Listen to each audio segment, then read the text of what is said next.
jiraatti amantii kiyyaanatti labeeffata amantii isaaniitii namoonni naannoo wajjin jiraanne isokee qabu.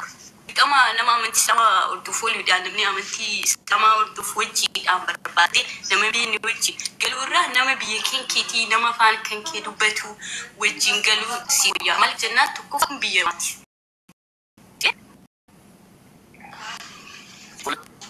Amantii fakkeenyaaf amantii kana already yoo saddeet walii miti namni gaafa saddeetii walii maatiin keekiitu amantii barbaadde yoo gaafa deetii gadi miidhi barachuu dhabuu dandeessa waa'ee amantii kan keetii dhabuu dandeessa maatii kan keessa giddeessuu danda'a. Gaafa natti walii garuu amantii fitaa kan hin qabdu nama fiitu wajjin jiraachuu si deebi'ee baleessu gaafii gaafadhu waan hin dibbee kuraasiif hin deebisa. Ayyera komiti ayana gari si bata uleti awulet si kateta na ayer magababa fi islam malikutte ati chaw jeturma islam malik jette anti muslima da jadama kana na akum islam akwannat mari islam jadama ati muslima yes islam jetuni muslima jetuni ko ngabu islam mara debi me khali de ko mal jettem wala bachubi wallahi wala bachubi biti na fe sifte on te bishane no gadi ratore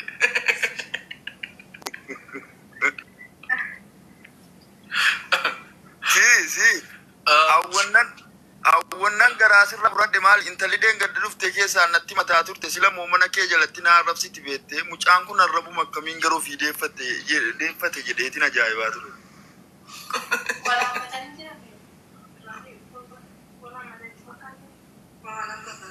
wala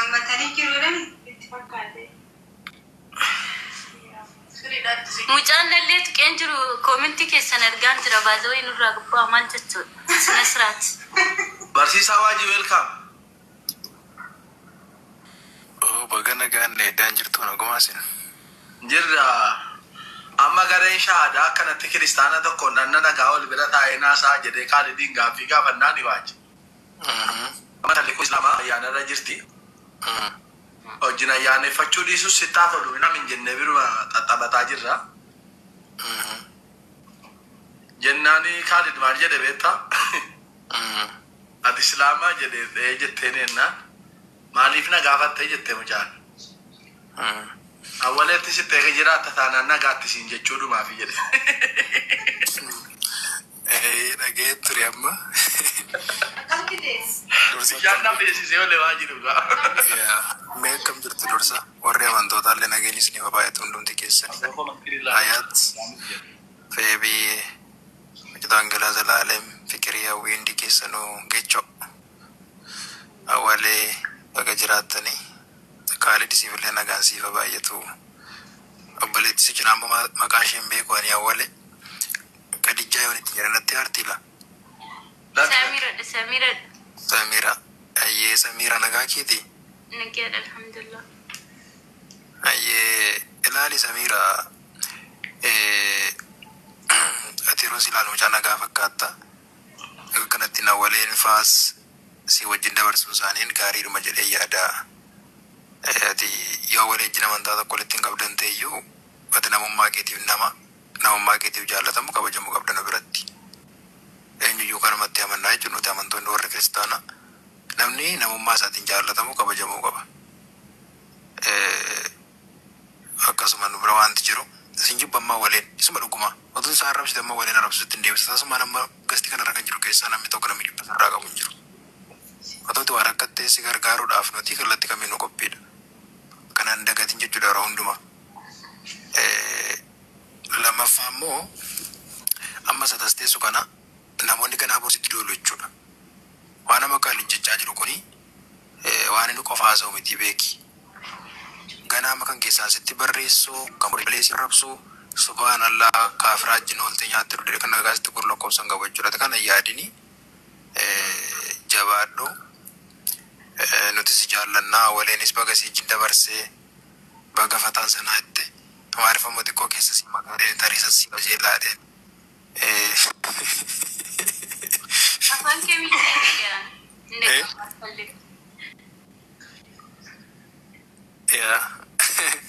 akkasii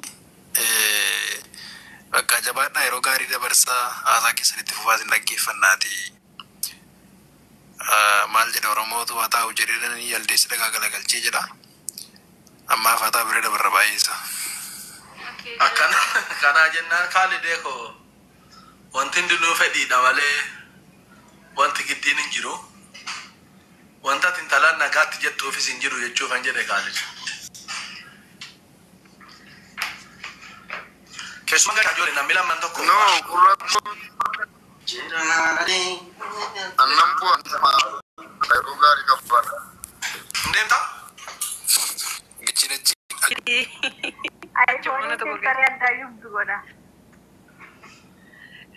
No, inni yoo bareedalleedha ogguu lafa fiiltarii dhaqee nama kan biraati yoo inni fiiltara malee baay'ee bareeda. Oromoodha. Oromoodha bar. Goota warra Nama waaqayyo. Ijoolleen Kiristoos hundi isaanii baay'ee bareeda. Ijoollee aannan hin guddatte. Maal jettaa geechi? Intala kana maal gorsitaa? Samiraa ko waan inni si gorsu jalqabatti hiikaasaa barii guyyaatti si'a 5. Dhugaan hiikaa kunoo dhugaan si bira jira. Inni dadhabdaan salaattaa inni gattaan guguuftaa. Garuu maal jechuu akka ta'e hin beektu. Jechichi maal jechuudha beektaa faaruun kan rabbii alamaati. Akkaan gabbaramaan maanni sila awuzu billaa mina sheexanirra. Awwi amantii islaamaa baay'ee jaallatta. Jaafe nan jaalladha malee. Maaliif dhiisi jettu? Ammee kana Oromoo keenya kana koomitii garan boo dhuguma sammuu si fiiga. Ishii fakkaan fakkaatan illee jalallee ka jirtanii jechuudha. Hiikaasaa baraa. Mannaa Samiira maal jechuu beektaa? Akkaan mararfataa, akkaan raammata godhaa, mootii guyyaa alamaa, faaruun kan rabbii alamaatii jedheetu dhiidhi nasiraatan musaaqiin karaa sirrii nu deebisi. Karaa warra ittiin dallanne, karaa warra tola itti oltee nu qajeelchi, karaa sirrii nu qajeelchi jechuudha hiikkaansaa.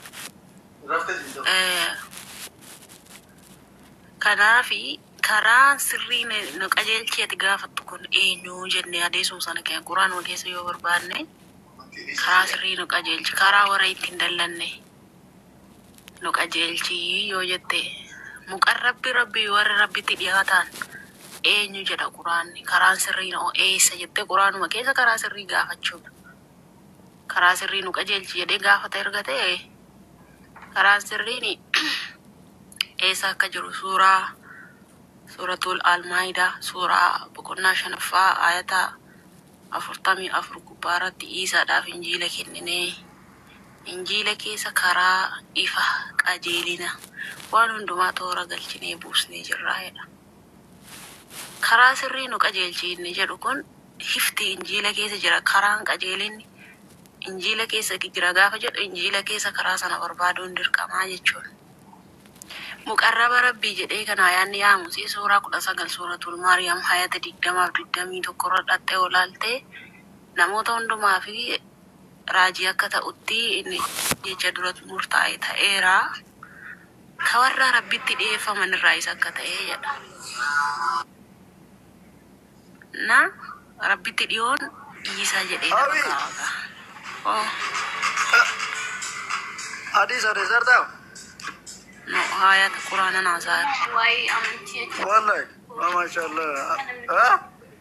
Wallahi. amantii isaanii sirriitti beekuu qaba. Samira. Inni kana Qoy. maqaa Aadaa Yesuus hunniiftu. maala wisaati kumna garaa eenyuun ol sitti galchaa? An beeku wallahi. Innaa kanaafi lubbuu maatiin jechuu barbaadeen. Karaani ani iidi nasiraata mustaqiini karaa sirrii nu deebisi karaa warra ittiin dallannee nu qajeelchi jedhee gaafadhu kun eessa jettee ayata keessa barbaadudha. Quraanuma keessa deebitee jechuudha. Karaan kun isa kami? Karaa warra ittiin dallannee isa kami? Karaa warra tolatti olte isa kami? Yoo jettee dhaqxee ilaalte karaan injiila keessa jira jedha. Suuraa boqonnaa 5ffaa ayata 44. Injiila keessa ifaa jira, karaatu jira, qajeelina jira, waan hundumaa toora galchinee buufnee jirra jedha.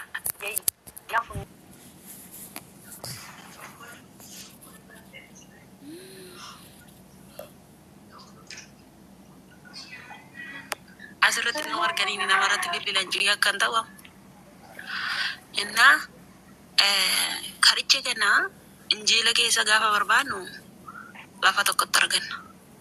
Injiila Yohaannaa boqonnaa 14 hayata yookaan lakkoofsa 6 gubbaarratti karaan dhugaan jireenyaa naa jedhee isaatu Yesuustu yookaan Yesuu'a yookiin immoo sheekamaa wal qorraa dhugaa. Yesuus maal jedhee karaan dhugaan jireenyaa naa jedhe hifaa jiraa jedha injiila keessa. Yohaannis injiila Yohaannaa boqonnaa 8 lakkoofsa 12 gubbaarrattis ani ifa ta'een gara biyya lafaa dhufeedha. Ani ifa ta'een gara biyya lafaa dhufeedha. So hayata quraanaa kana keessaa bakka tokkotti karaan asiinii qajeelinni asiinii ifni asiiniin jedhu kan jedhu garuu karaan qajeelchi iidina siraataan mustaqiimiidha.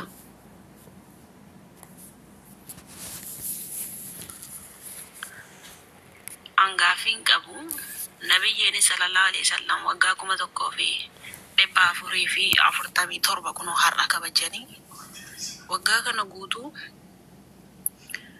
ummanni hundisaa karaa nu qajeelchii jedha. Iidina siraatal mustaqiim jedha. Hai.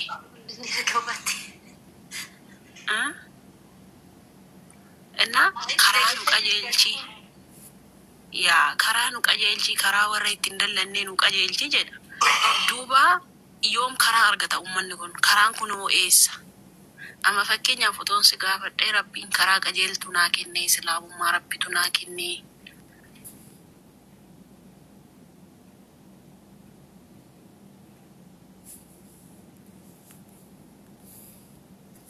Garuu karaa sirriidha qajeelchiitu jira. Karaa qajeelchuu kanaan nabiyyiin illee kadhatu turani, ulmaa'onni illee karaa kadhatu turani. Har'as immoo namoonni isa hordofu kadhatu turani. Karaa kana kadhatu jirani. Iidina siraatal mustaqiimii kana eessattiin deemaa jennee ayata keessa deebi'uun gaariidha. Quraana dubbisaa macaafa isinitti maan jedhan isin jalatti uummanni keenya.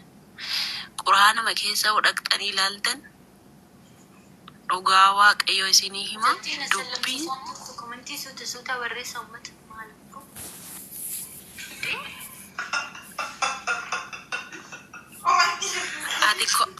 ati komentii dhiisii na dhaggeeffadhu lubbu. Anama macaafa no hin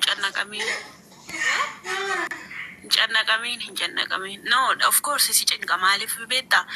Atama umurii keetii jalqabdee keessuma dhalattee mi amantii kana? Eeka keessatti naladhee guddadhe. Keessa dhalattee guddatte. Komentii cufaadha. Garuu hamma har'aatti iidina siraatal mustaqiimii yetta hiikkaan isaa maal akka ta'e hin beektu. Akkasii miire maal jechuu akka ta'e? Bismillahir rahmaanir rahiim. Alhamdulillahi rabbil aalamiin. Gayeera moo gadii itti fufame. Kun ko Fatiyaan ko waa'ee salaataati. Baazawee yaani dhaladhee guddadhe malee hin qaraani baazawee ganaa barachuun danda'a. Deetnee. Okay. Namni tokko amantii sanarra